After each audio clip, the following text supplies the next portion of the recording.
Welcome to Listen Audiobooks, your free audiobook. I'm your host. Today we're exploring Own Your Power Today. This audiobook will transform how you think about this subject. Let's dive in. There is a version of you that already knows exactly what to do. That version wakes up without dread pooling in the stomach. That version walks into a room and feels like they belong there, not because the room gave them permission, but because they stopped waiting for it. That version makes the call, sends the message, takes the step, says the thing that needs to be said. Not perfectly, not without fear. But they do it anyway, because they have discovered something that changes everything. They have discovered that power was never something to be earned or granted or stumbled upon by accident. It was theirs all along. So what happened to yours? Here is what I have noticed after spending years talking with people who feel stuck, frustrated, overlooked, and exhausted. And I mean really talking, not the polished highlight reel version of conversation, but the honest, quiet kind that happens when someone finally drops the act. What I have noticed is this.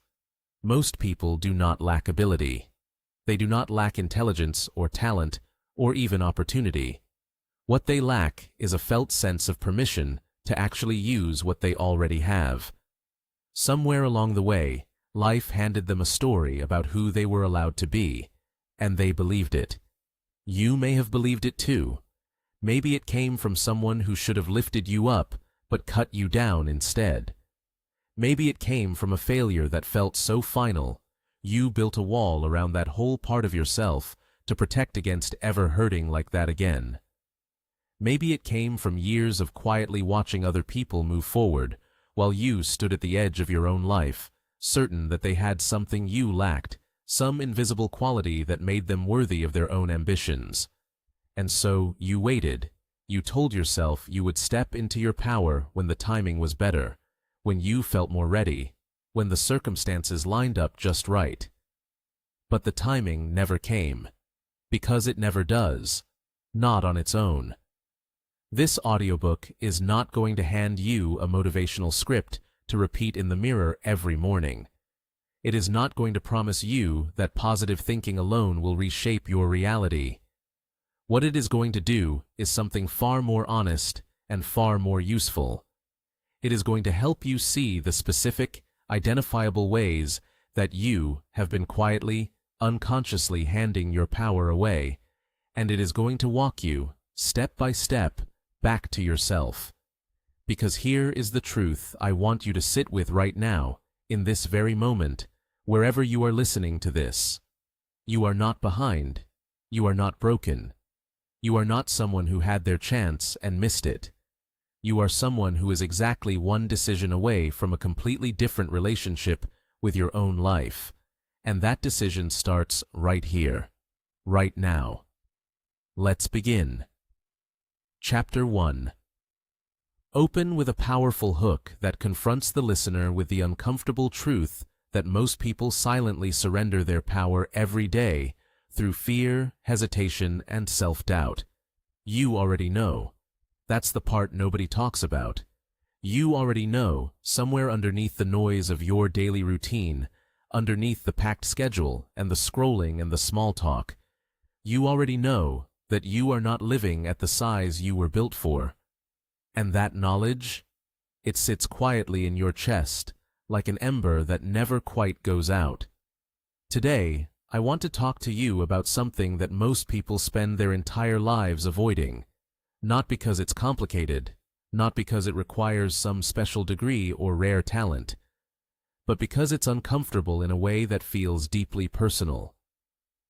I want to talk to you about the power you give away every single day without even realizing you're doing it. Think about this morning, just this morning. Was there a moment, even a small one, where you hesitated when you shouldn't have? Where you swallowed a thought that deserved to be spoken? Where you sat back when something in you said move forward? Maybe it was in a meeting. Maybe it was a conversation with someone you love. Maybe it was just a quiet moment alone, where a version of yourself you actually respect whispered a direction to you, and you told it to wait. Again. That's the surrender. Right there. And it's not dramatic. That's actually the thing that makes it so dangerous. It doesn't feel like defeat when it happens. It feels like caution. It feels like being smart, being patient, being realistic. You tell yourself you're just picking your battles. You tell yourself the timing isn't right. You tell yourself that what you want, the bigger life, the bolder choice, the truer version of yourself, is still coming. Just not yet. But here is the truth I need you to sit with. Not yet has a way of becoming never. Quietly. Slowly. And one day, you look back at a decade of not yet, and you realize it was just fear wearing a reasonable disguise. Fear is clever. It doesn't always show up with its name tag on. It shows up as procrastination. It shows up as perfectionism. Because if you never truly try, you never truly fail. And that feels like safety. It shows up as self-deprecating humor, as staying too busy to be still, as shrinking yourself in rooms where you deserve to take up space. Fear is the voice that sounds almost like wisdom. That's what makes it so hard to argue with. But you can feel the difference. You have always been able to feel the difference. There is a version of caution that protects you, yes. And then there is a version that imprisons you. One keeps you from a burning building. The other keeps you from your own life. Here is what I know about you. You picked up this recording for a reason. People who are truly comfortable with the size of their lives do not go looking for a conversation like this one. You are here because something in you is ready. Maybe it's just barely ready. Maybe it's terrified and ready at the same time, which, by the way, is the most honest kind of ready there is. So let's start there. Let's start with exactly where you are right now. Because the power you've been waiting for permission to own, it has never left you. Chapter 2. Explore the core concept of personal power by defining what it truly means to own your life, your choices, and your narrative, rather than letting circumstances and others dictate your path. So let's talk about what personal power actually is. Not the version you've seen performed on stage by someone in a sharp suit telling you to believe harder. Real power. The kind that lives quietly in the decisions you make before anyone else is watching. Personal power is not dominance. It is not control over other people or the ability to bend circumstances to your will through sheer force. Those are illusions that crumble the moment life stops cooperating, and life always stops cooperating eventually. Real personal power is something far more durable than that. It is the conscious ownership of your inner world, your choices, and the story you tell yourself about what happens to you. Think about that for a moment. The story you tell yourself.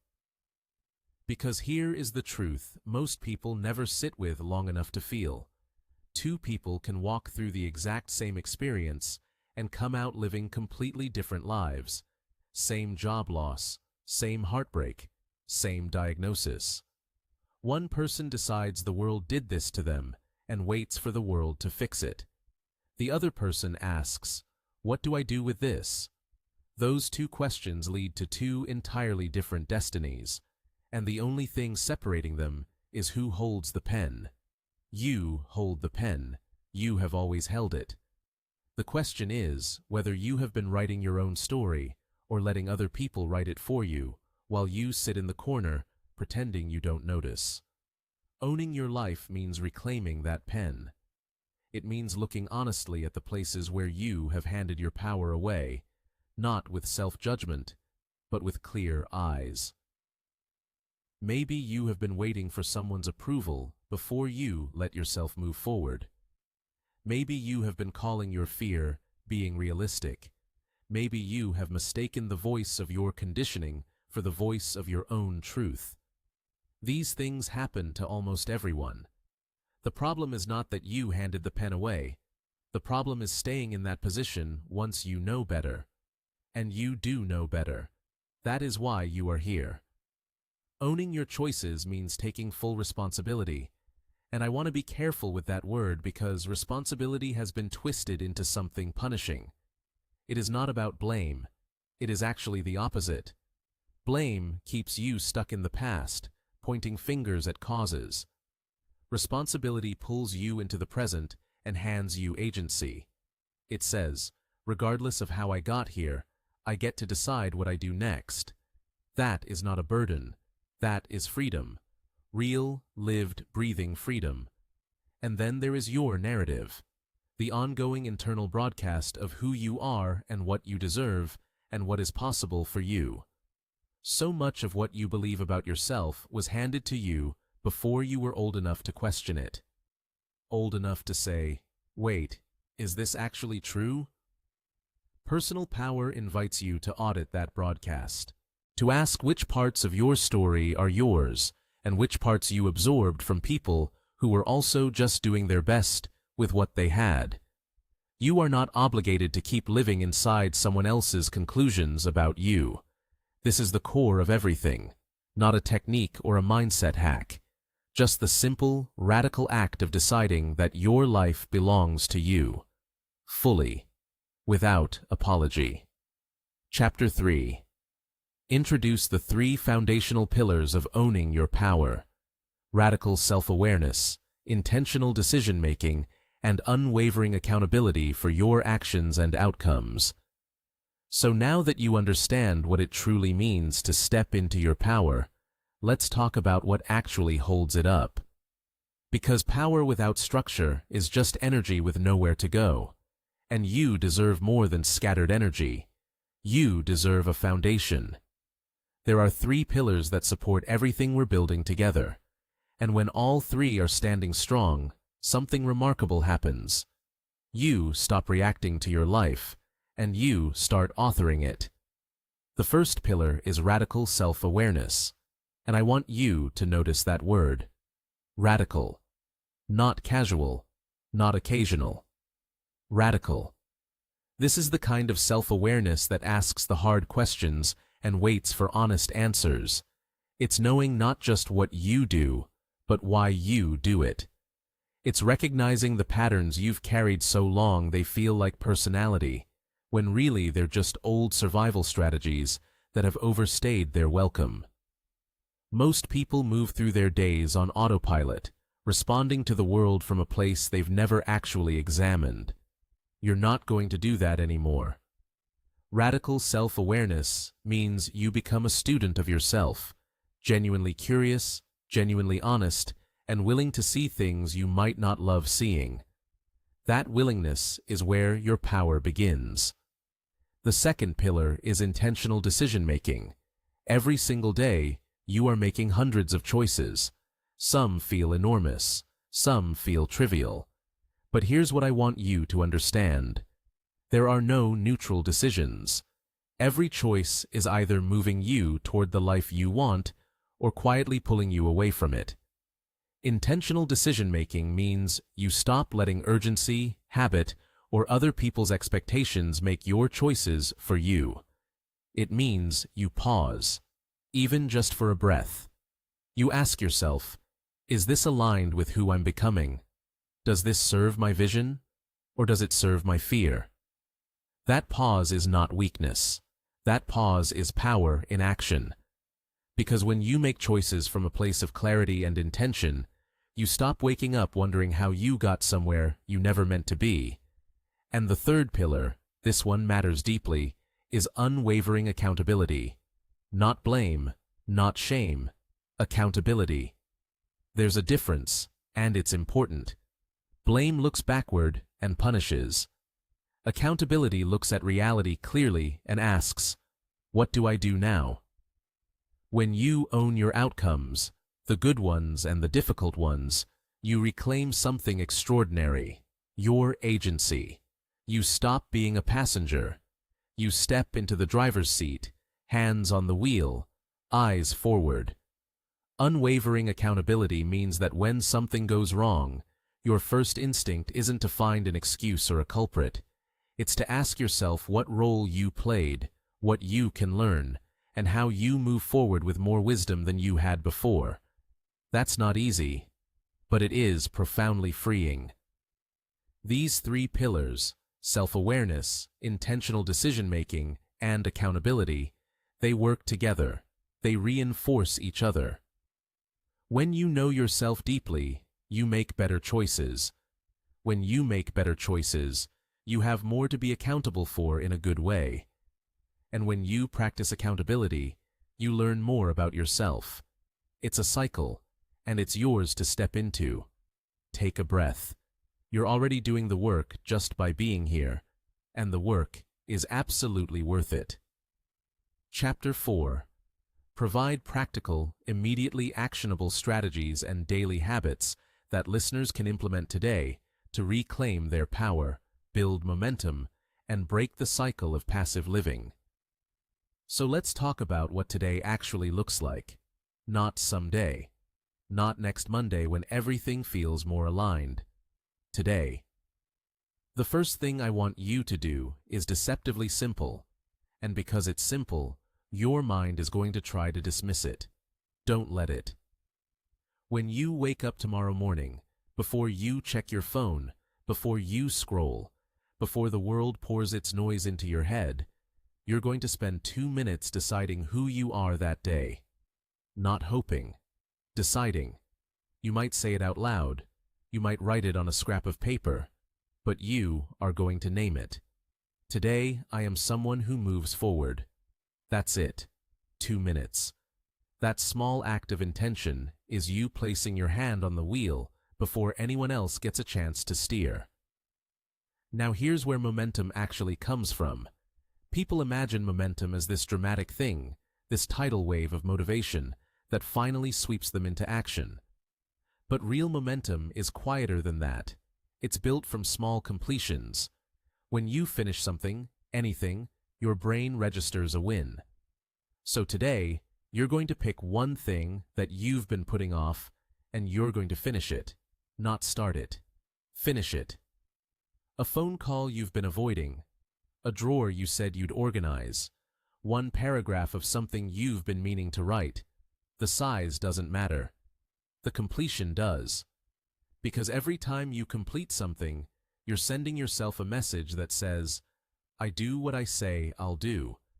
And over time, that message becomes your identity. There's also something important I want you to understand about energy. Your energy is a resource, and right now there are probably things in your life quietly draining it. Commitments. You agreed to out of guilt. Relationships where you consistently leave feeling smaller than when you arrived. Habits that numb you instead of restoring you. You don't have to blow everything up today, but I want you to notice one drain, just one. Name it. Because you cannot reclaim power over something you refuse to look at directly.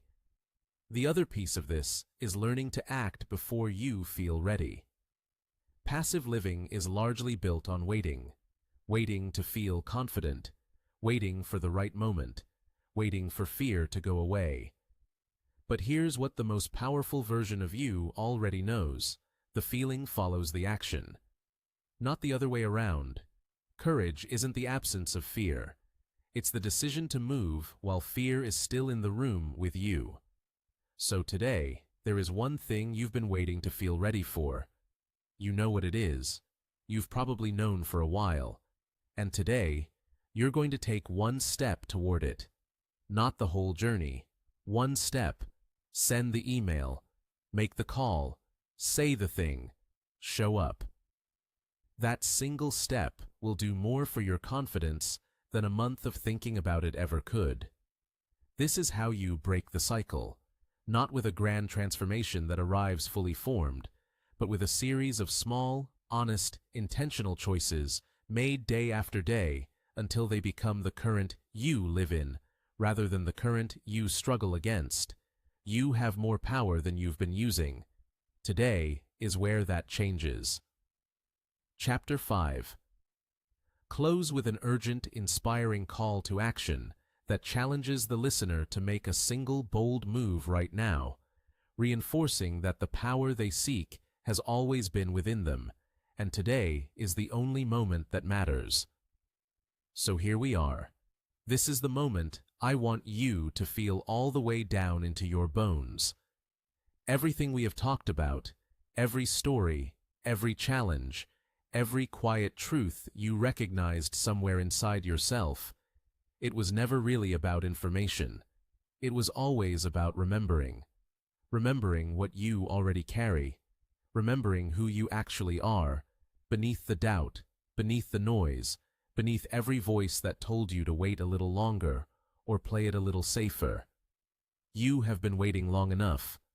I want you to think right now about the one thing you have been circling.